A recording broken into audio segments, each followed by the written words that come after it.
কোটি জন্মের ভাগ্য ফলে মনুষ্য হয়ে জন্ম নিয়ে পেয়েছিলাম। আমার দয়াল হরি মনুষ্য করে আমাকে এই জগতে পাঠিয়েছিলেন। প্রত্যেকটা মানুষের বেলা তো বয়ে যাচ্ছে, যে দিনটা চলে যাচ্ছে আমার জীবনের, আমি আমি শত চেষ্টা করেও সেই দিনটা ফিরিয়ে আনতে পারবো না।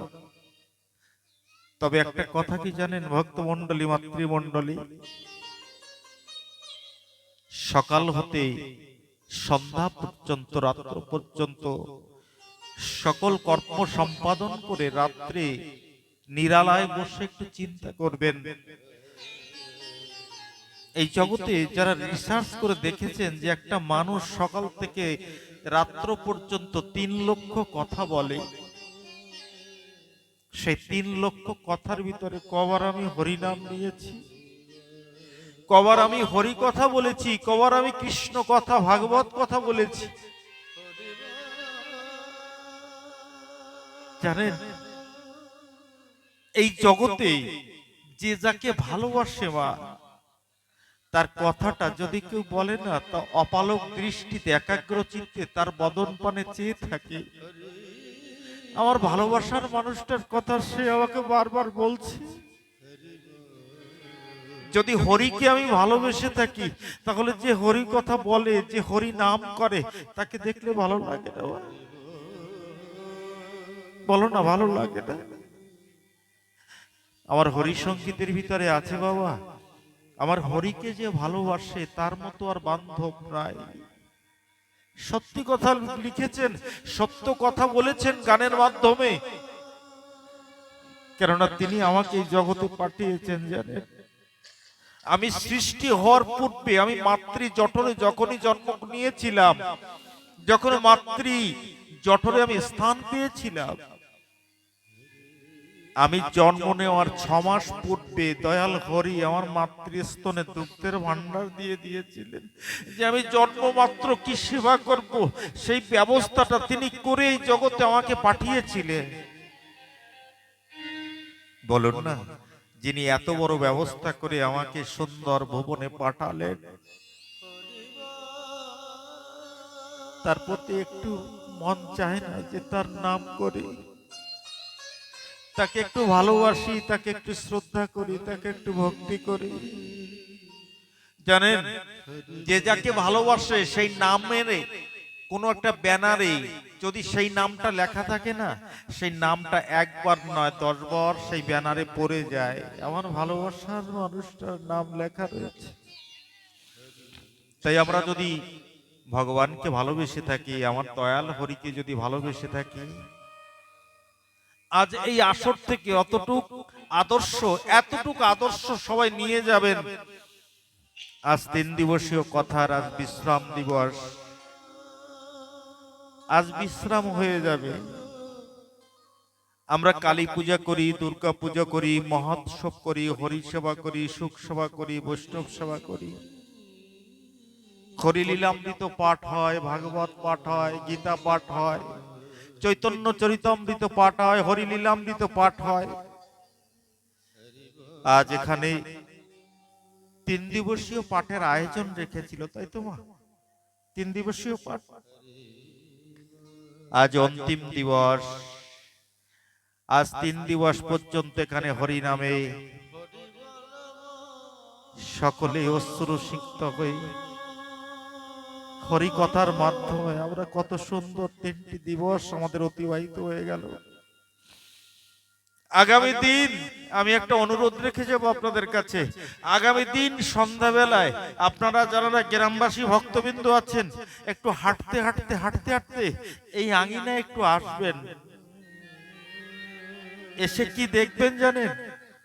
এমন লাইট নেই, এমন প্যান্ডেল নেই, এমন হরি ঠাকুরের বিগ্রহ নেই, এত ভক্ত নেই, কেউ নেই, অন্ধকার হয়ে আছে। আর্য মুনি ঋষি যারা মহাজন এই জগতে আমাদেরকে বলছে, একটা শিক্ষা নিতে বলছে। কি শিক্ষা নিতে বলছে জানেন?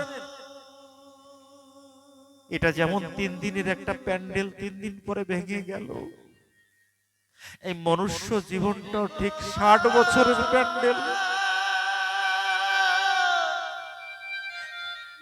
না হলে 70 বছরের প্যান্ডেল, না হলে 80 বছরের প্যান্ডেল। এই 3 দিবসীয় প্যান্ডেল যেমন 3 দিন পরে ভেঙে গেল, এই মনুষ্য জীবনের 70 বছরের প্যান্ডেলও একদিন ভেঙে যাবে। আজ যারা ভালোবাসছে, আজ যারা প্রণাম করছে, আজ যারা মালা তৈরি করে আমাকে গলে দিচ্ছে, যেদিন এই মানব প্যান্ডেলটা ভেঙে যাবে সেদিন তারাই আমাকে কাঁধে করে হরিবল বলতে বলতে, হরিবল বলতে বলতে আমাকে শ্মশানে ঘাটে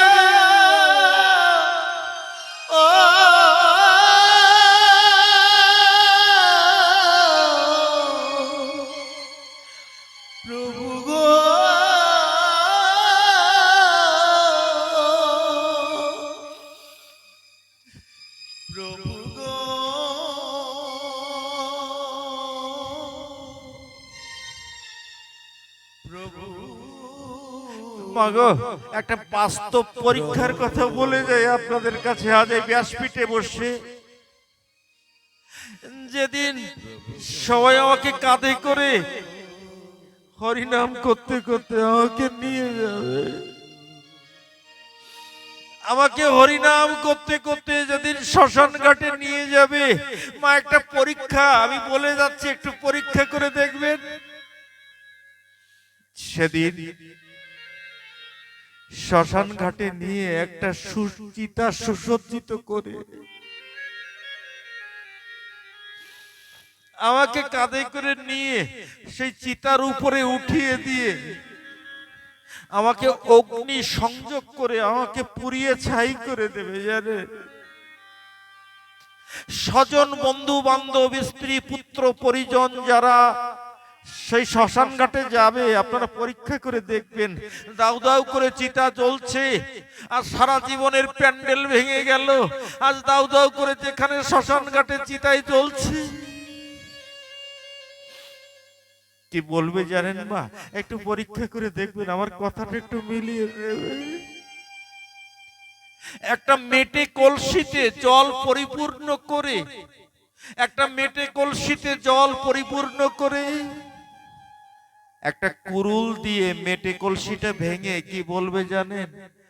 ওদিকে আর তাকানো যাবে না। যাদের জন্য আমি আমার মোহমায়ায় পড়ে স্ত্রী পুত্রকে ভালোবেসে আমি হরিকে ভালোবাসতে পারলাম না,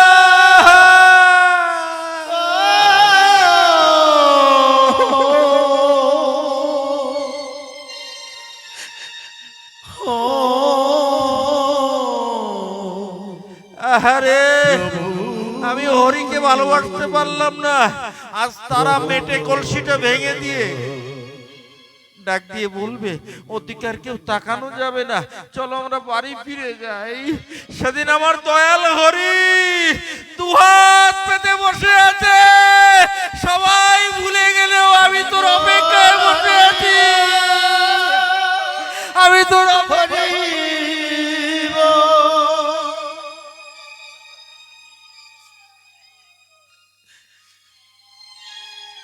সাধু এই চরণ ধুলি আমি গায়ে মাখাইয়া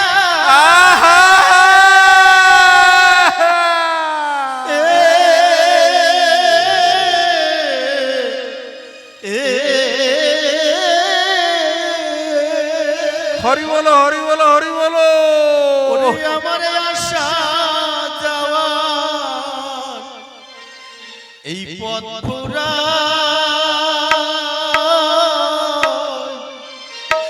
এই সাধুর বাজার দর্শন করে আমি দর্শন করে যাই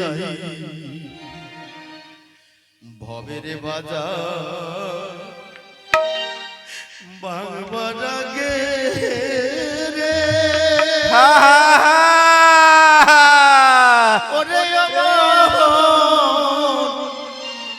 এই সাধুর বাজার দর্শন করে আমি দর্শন করে যাই।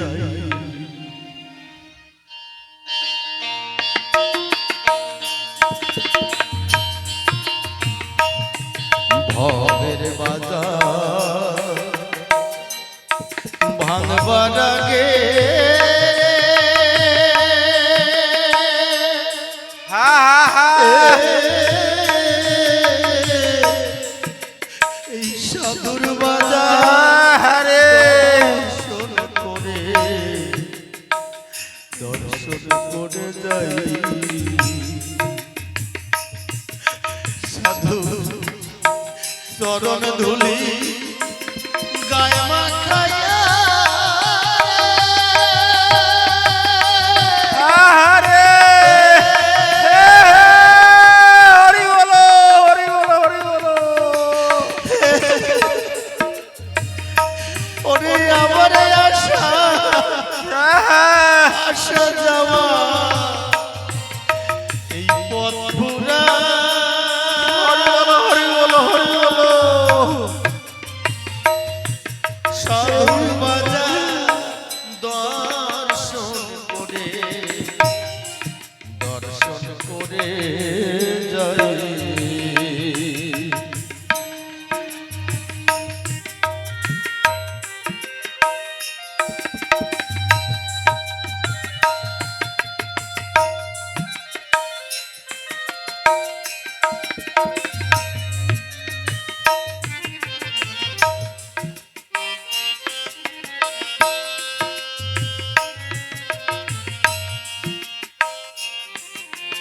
হরি বলো হরি বলো হরি বলো হরি বলো হরি বলো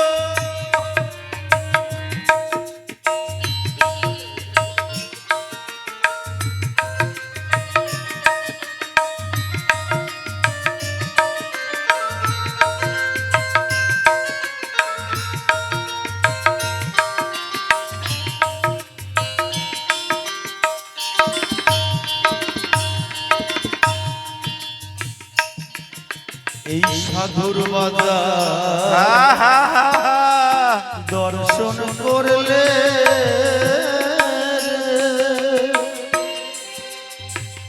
ওরে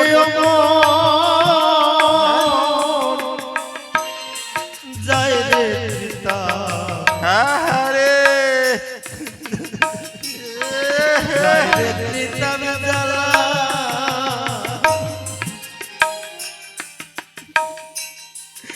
আয় ভাইয়া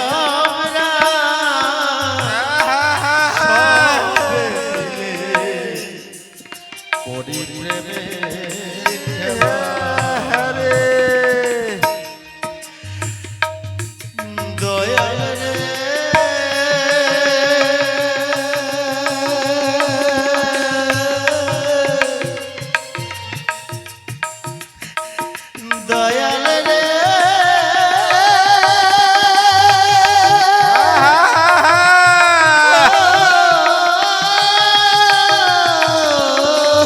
আরে হরি বলো হরি বলো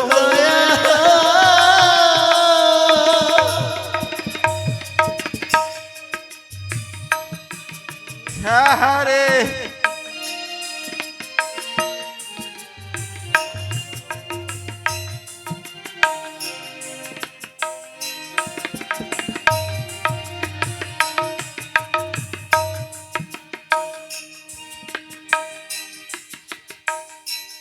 হরি বল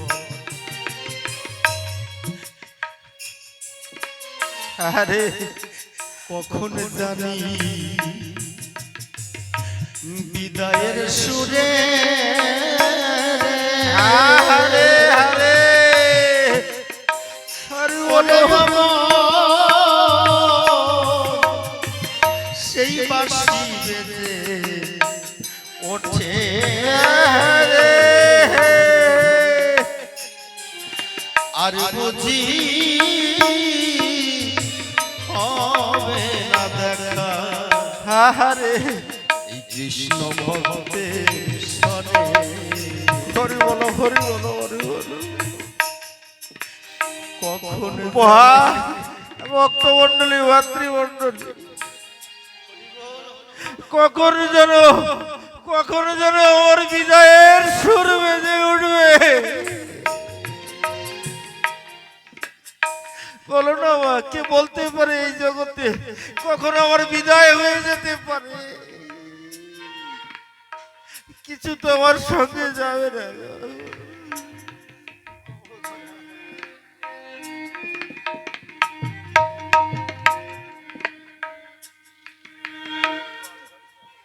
আরে আরে আরে কতদিন আপনারা এখানে যাকে দর্শন করেছেন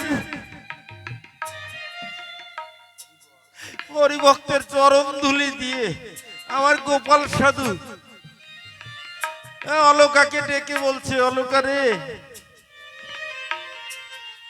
মৃত অলকাকে জীবন দান দিলেন হরিনামের মাধ্যমে। অলকাকে ডাক দিয়ে আমার গোপাল সাধু বলছে, আমা যে দেখ তো রাঙি নাই, কত হরিভক্ত হরিনামের বন্যা বয়ে যাচ্ছে। দেখ রে মা, রাত্রভর হরিনামের বন্যায় বন্যা বয়ে গেল। মা তো রাঙি নাই, সারা রাত্রভর হরিনাম করেছে, এদেরকে একটু প্রসাদ দিবি না? অলকা হাত জোর করে আবার গোপাল সাধুকে বলছে, বাবা আমার বাড়িতে তো এক মুষ্টি তন্ডুল নেই। তন্ডুল মানে চাউল। মা এই চাউল নেই যে এক মুষ্টি চাউল দিয়ে আমি অন্ন রান্না করে আমি ভক্তদেরকে সেবা করাবো, এক মুষ্টি চাউল আমার বাড়িতে নেই। আর গোপাল সাধু ডাক দিয়ে বলছে, ও মা চাউলের দরকার নেই রে, এই যে হরিনাম করেছে হরিভক্তরা, এই চরণ ধুলি নিয়ে যা, নিয়ে যা, ভাত চাপিয়ে দে, অন্ন হয়ে যাবে।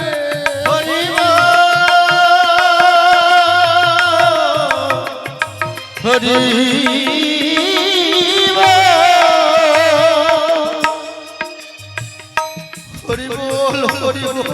হরিভক্তের চরণ ধুলি দিয়ে যদি বাবা প্রসাদ তৈরি করে লক্ষ লক্ষ হরিভক্তকে সেবা দিতে পারে, আসুন না সেই ধুলি হরিভক্তের আজ 3 দিন পর্যন্ত এখানে হরিনামে মাতোয়ারা হয়ে যাচ্ছে মানুষ, হরিনামে অস্ত্র সিক্ত হয়ে প্লাবনে প্লাবিত হয়ে যাচ্ছে। এই ধুলি মেখে একটু আমাদের তাপিত অঙ্গ শীতল করে যায়। কখন জানি বিদায়ের সুরে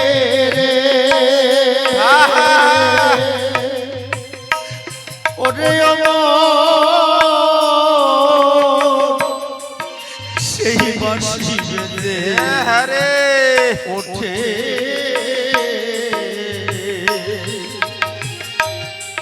আরে বুঝি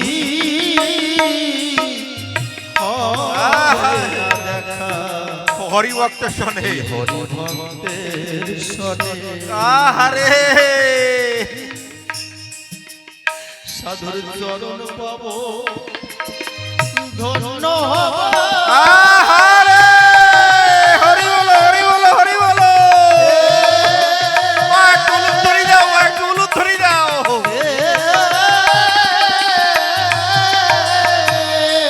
হরি বল।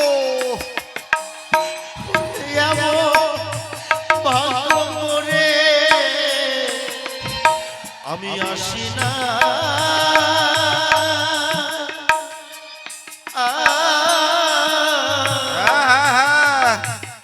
এই সাধুর বাজার দর্শন করে যাই ভবের বাজার ভাঙবার আগে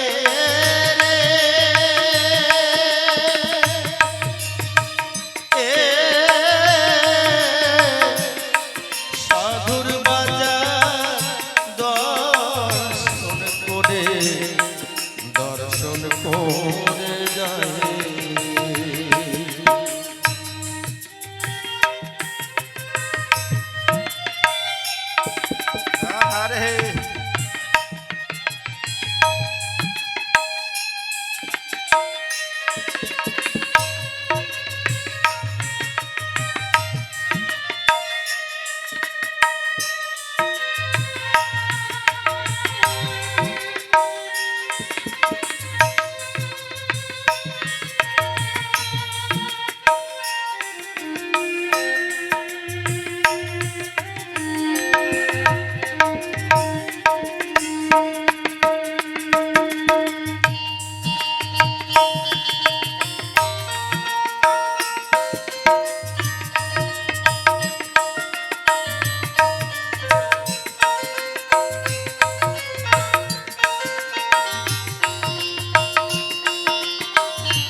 আমার বিদায় বেলা হারে হারে হরি ভক্ত গণে হরি বলো হরি বলো হরি বলো। সবে আমায় দিও চরণ হারে দিও চরণ করি হরি বলো হরি বলো। আমি শুনি যেন মধুর সুরে আমার মিলন বাসরি। আহারে কি কথা বললেন গো, বন্যা হয়ে সমস্ত নগর ডুবে গেছে। একটা উঁচু ঘরের বারান্দায় একজন গুরু শিষ্য বসে আছে, একজন মতুয়া পাগল বসে আছে, একজন শিষ্য গুরুদেবের চরণের কাছে হাত জোর করে বসে আছে। গুরুদেব ডাক দিয়ে শিষ্যকে বলছে, আরে বাবা একটা দৃশ্য দেখেছিস বাবা? শিষ্য বলছে, কই বাবা? জলে প্লাবনে সমস্ত নগর ডুবে আছে। গুরুদেব হাতছানি দিয়ে দেখাচ্ছে, দেখ তো কিছু দেখতে পাচ্ছিস নাকি? গুরুদেব ইশারা করেছে, ভক্ত তাকিয়ে দেখছে। কি দেখছে জানেন মা? বড় অপরূপ মাধুর্যমণ্ডিত কথা শুনে জানো। শিষ্য তাকিয়ে দেখতে পাচ্ছে সমগ্র নগর গ্রাম সব ডুবে গেছে জলে। একটা নারকেল গাছ ওই জলে একবার ডুবে যাচ্ছে, একবার ভেসে উঠছে, একবার ডুবে যাচ্ছে, একবার ভেসে উঠছে। শিষ্য হাত জোর করে গুরুদেবের কাছে বলছে, বাবা একটা নারকেল গাছ দেখতে পাচ্ছি, জলের স্রোতে একবার ডুবে যাচ্ছে, একবার ভেসে উঠছে। গুরুদেব ডাক দিয়ে বলছে, বাবা কিছু বুঝতে পারছিস? বলেন না বাবা। কেন মহাজনের কাছে বসতে হয়, কেন গুণীজনের কাছে বসতে হয়, কেন সাধু পাগলদের সঙ্গ করতে হয়, একটু শুনে যান বাবা। গুরুদেব ডাক দিয়ে, সেই মতুয়া পাগল ডাক দিয়ে সেই ভক্তকে ডেকে বলে যাচ্ছে, জানিস রে বাবা, সমগ্র নগর গ্রাম সমস্ত জলে ডুবে গেছে। এই নারকেল গাছটাও ডুবে যাচ্ছে, আবার ভেসে উঠছে, ডুবে যাচ্ছে, ভেসে উঠছে। যাওয়ার সময় বলে যাচ্ছে, আমি হয়তো কিছুক্ষণ পরে জলের চাপে ডুবে যেতে পারি। এই মনুষ্য জীবনও একদিন ভেঙে যেতে পারে, একদিন ডুবে যেতে পারে। তোমরা সময় থাকতে একটু হরিনাম করে দাও, একটু কৃষ্ণ নাম হরি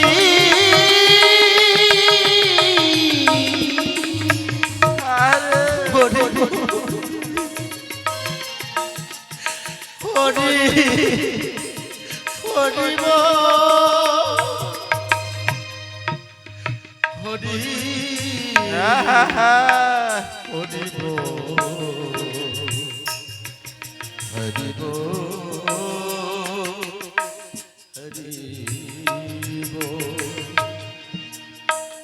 তাই বিদায় বেলা হরি ভক্ত গণে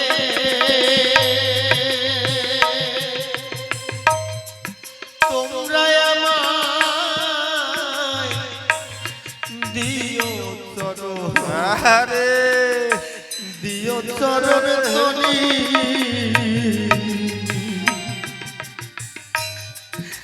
আমি শুনি যেন মধুর সুরে মিলন বর্ষণী। ওদিন চিত্ত বলে ওয়া বুঝবো রে,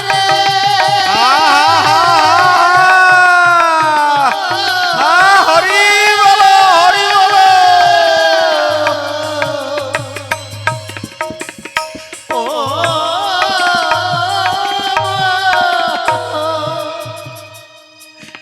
রে ভবে সাধু সঙ্গ ছাড়া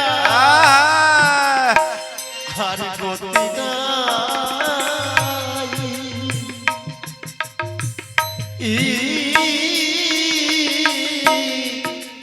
এই সাধুর বাজার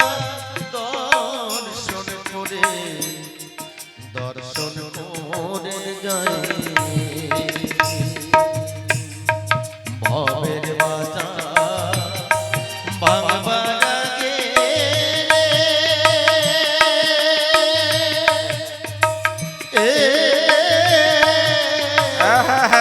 সাধুর বাজার দর্শন করে যায় সাধুর বাজার দর্শন করে